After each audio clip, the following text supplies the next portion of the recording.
Wait, what is happening right now? Can someone please tell me what is going on? The dramatic news theme Back to you, sting narrator! and a title card that slams onto the screen. Nobody ever traded a goat. You heard it here first, The sting folks. cuts out awkwardly, like the sound guy hit the wrong button.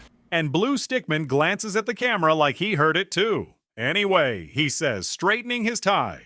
Let's go live to the story that broke economics. For centuries, he explains, we were told a cozy bedtime story. Cavemen supposedly traded chickens for shoes, shoes for bread, bread for goats, in a glorious barter economy. Until someone got tired of hauling livestock around. Don't make me use my stick! Move, you stubborn goat! While Blue Stickman narrates over him like a nature doc host who wandered into the wrong genre. The problem, Blue Stickman says, leaning into the camera, is that no anthropologist has ever actually found a barter-based society running its whole economy that way. Not one, anywhere, ever. He pulls up a graphic labeled citation needed with a big red stamp over an old economics textbook. So if it wasn't goats for shoes, he asks, what was it? Cut to a field correspondent standing in front of a pile of clay tablets in ancient Mesopotamia. This is Globe News, live at the massive discovery. The I have found correspondent these flips it incredibly around and ancient reports clay that the tablets. real first economy wasn't trading. It was owing. Temples and palaces, he explains, kept ledgers, actual written records, tracking who owed the grain silo how much barley, who owed the brewery a jug of beer, who owed their neighbor a favor for last season's harvest help. Blue Stickman, back at the desk, looks genuinely stunned, which is impressive for someone with no eyebrows. So money, he says slowly, didn't start as a thing you carried. It started as a number someone wrote down about you. That's the takeaway, viewers, he says, pointing directly at the camera. Write it down, quiz later. Debt came before currency. Trust came before coins. A promise tracked on a tablet was the original transaction. Standing here at the ancient ruins, we have discovered a massive archive.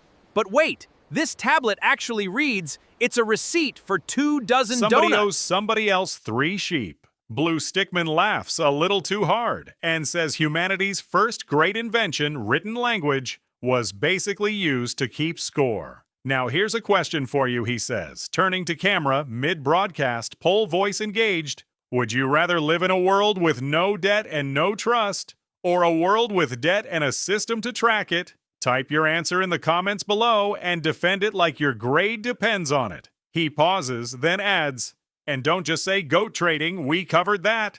Goats are canceled. Back to the story, he says, snapping back into anchor mode. But here's the part nobody tells you, he says, dropping his voice like he's about to reveal a conspiracy. These debt ledgers weren't neutral little notebooks. They were run by temples and palaces, which means whoever controlled the ledger controlled who was trusted and who wasn't. Cut to a dramatic graphic of a shadowy hand stamping a tablet. Coins, Blue Stickman explains, came centuries later, not to replace this system, but to make debts portable, so a soldier could get paid in something that worked outside his hometown's ledger. Correspondent cuts back in, tablet in hand, saying archaeologists have found ledgers recording interest rates on grain loans from 4,000 years ago, meaning humanity invented interest before it invented the wheel in some regions, which is either impressive or deeply concerning depending on your feelings about compound interest. Blue Stickman turns to the camera with the exact face of someone doing mental math about their own credit card. So the next time someone tells you money was invented to fix the awkwardness of trading goats, he says, you can tell them the truth. Money was invented to write down who owes who, and coins just made the paperwork easier to carry. That's the clear, simple Quizlater fact, he says, tapping his temple. He starts wrapping the segment, thanking viewers for tuning in, when the field correspondent cuts back in urgently, tablet trembling in his stick hands. He says they just uncovered a second layer of tablets underneath the first ledger, older, in a script nobody in the newsroom recognizes. And it's tracking debts between names that don't match any known Mesopotamian city at all. Blue Stickman's expression drops.